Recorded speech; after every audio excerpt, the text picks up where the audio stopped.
কারো কাছে তিনি গোলকিপার, কারো কাছে তিনি দেয়াল। ফাইনালের আগে হাতের আঙুল ভেঙে গেলেও থেমে যাননি তিনি। ভাঙা আঙুল নিয়েই দাঁড়িয়ে গেছেন গোলবারের নিচে, যেন তিনি এক যুদ্ধের সৈনিক। বলছিলাম এমি মার্টিনেজের কথা। এমি মার্টিনেজ মানেই যেন ডেডিকেশনের চূড়ান্ত রূপ। ফ্রেইবুর্গের বিপক্ষে ইউরোপা লিগের ফাইনালে আবারও শিরোপা জিতলেন আর্জেন্টাইন এই তারকা।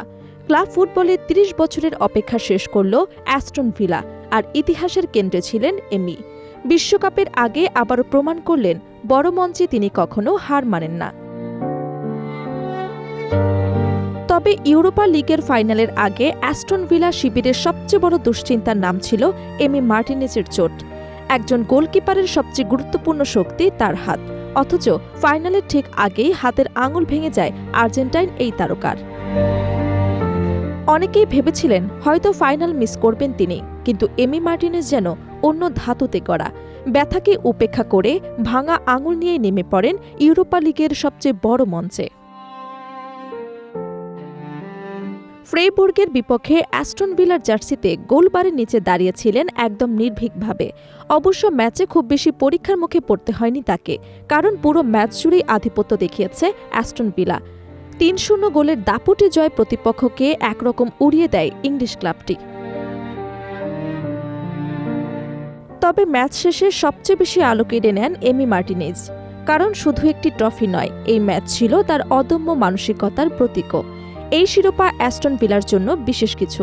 ৩০ বছর পর কোনো বড় ট্রফি জিতল ক্লাবটি। শুধু তাই নয়, ৪৪ বছর পর আবারও ইউরোপিয়ান প্রতিযোগিতার শিরোপা উঠল ভিলার ক্যাবিনেটে। ইংলিশ ফুটবলের ঐতিহ্যবাহী এই ক্লাবটির জন্য এটি ছিল আবেগঘন এক রাত, আর সেই ইতিহাসের কেন্দ্রে ছিল আর্জেন্টিনার বিশ্বকাপ জয়ী গোলকিপার এমি মার্টিনেজ। ফাইনাল জয়ের পর এমির আবেগে ছিল দেখার মতো। সতীর্থদের সঙ্গে উদযাপনে মেতে উঠলেও তার চোখে মুখে ছিল তৃপ্তির ছাপ, কারণ ক্যারিয়ারের আরেকটি বড় ফাইনাল জয়ের সাক্ষী হলেন তিনি। অবিশ্বাস্য হলেও সত্যি, এখন পর্যন্ত খেলা ৭টি ফাইনালের ৭টিতেই জয় পেয়েছেন এমি মার্টিনেজ। বড় মঞ্চে তার এই সাফল্যের ধারাবাহিকতা তাকে আলাদা উচ্চতায় নিয়ে গেছে। এমির ফাইনাল জয়ের শুরুটা হয়েছিল ২০২০ সালে।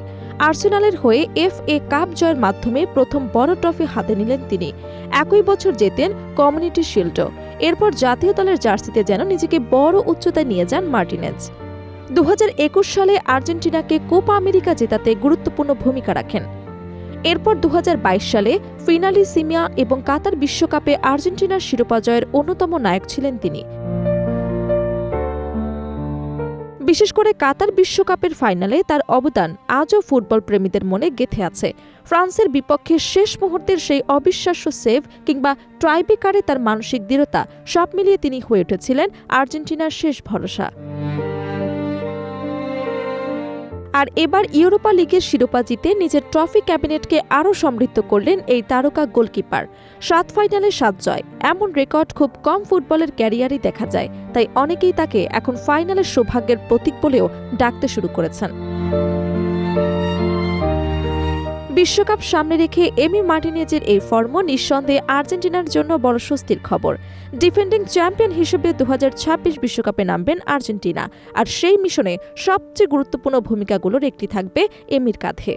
প্রতিপক্ষের আক্রমণ ঠেকানো থেকে শুরু করে দলকে মানসিকভাবে উজ্জীবিত রাখা, সব ক্ষেত্রেই তিনি এখন আর্জেন্টিনার অন্যতম নেতা। লিওনেল মেসির আর্জেন্টিনা আবারও বিশ্বজয়ের স্বপ্ন দেখছে, আর সেই স্বপ্নের অন্যতম প্রহরী হবেন এমি মার্টিনেজ। কারণ তিনি শুধু একজন গোলকিপার নন, তিনি এক অদম্য যোদ্ধা, যে যোদ্ধা ব্যথা ভুলে লড়তে জানে, চাপের মুখে মাথা ঠান্ডা রাখতে জানে, আর সবচেয়ে বড় কথা, ফাইনাল জিততে জানে।